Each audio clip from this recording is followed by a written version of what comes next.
Hey, you got wine in my whiskey barrels.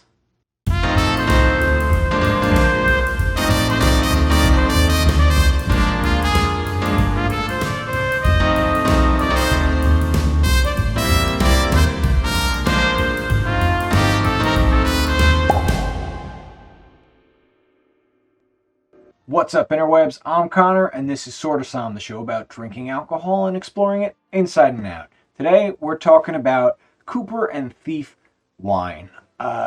Specifically, we're talking about a Cabernet Sauvignon that is aged in rye whiskey barrels for 6 months.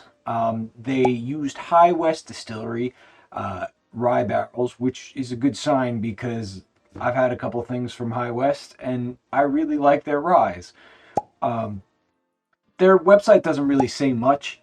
All that it does really say is in their About section, they give the definition of Cooper, which is a skilled craftsman who hand makes each wooden barrel. Coopers are the people who are making the barrels for wine, whiskey.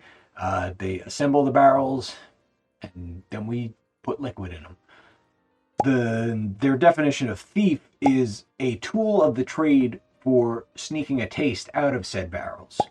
So they're kind of modeling themselves around this idea that certain traditions in wine are made to be broken.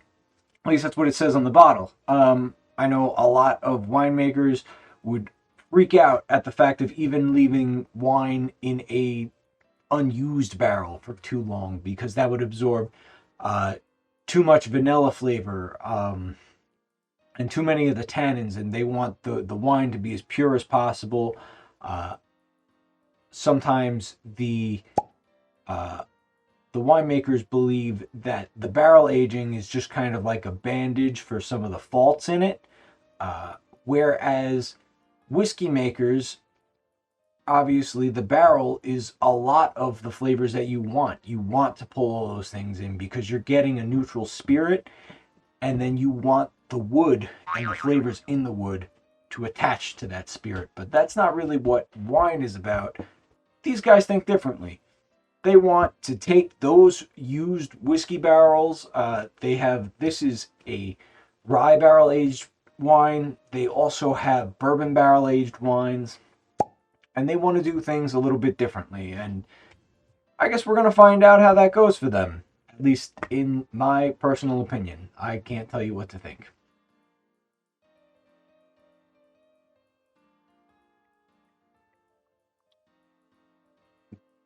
This is a California wine. The grapes come from the Napa Valley, and I felt that was important information. Really rich, dark fruits, and a nice vanilla kind of wisping over the top of it. Ooh.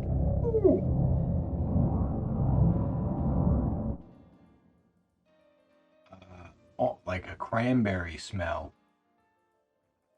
Cranberry.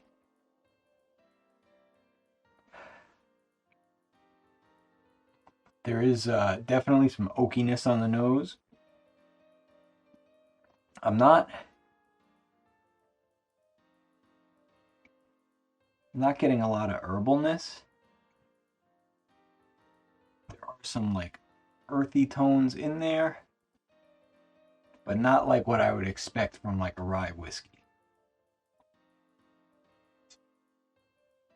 So overall, on the nose, the influence of this barrel seems kind of subtle.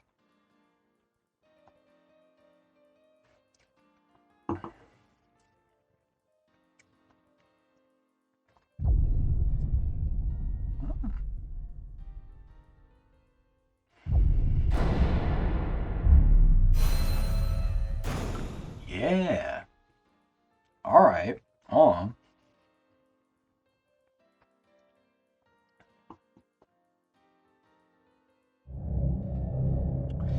Really nice vanilla.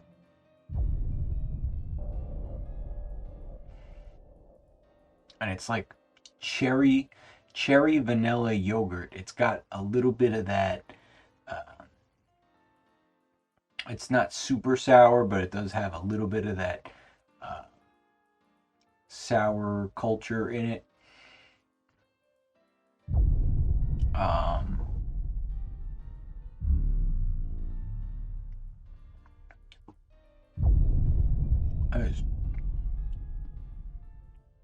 it is as dry as I would think a rye whiskey would be.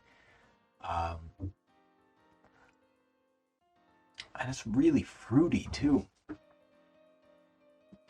But definitely like sticking with cherry vanilla profile, but not expanding too far in there. But that fruit is really nice. And there's something hanging out in the background there, like a caramel butterscotch hanging out in the background there. It's not forward at all, but you can get that like retronasal in the back of your palate. There's this more golden color thing that I like see in my head. There's this like caramel kind of thing going on back there, and that's nice. It's really good. I don't know if I'm picking anything else up, but it's really.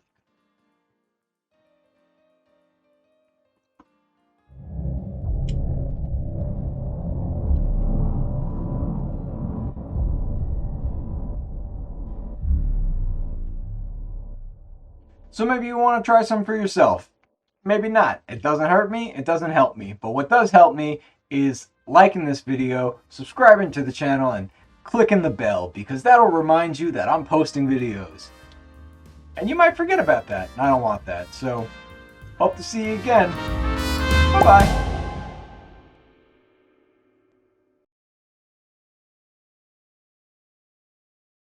Now this is a California wine. The grapes do come from the Napa Valley.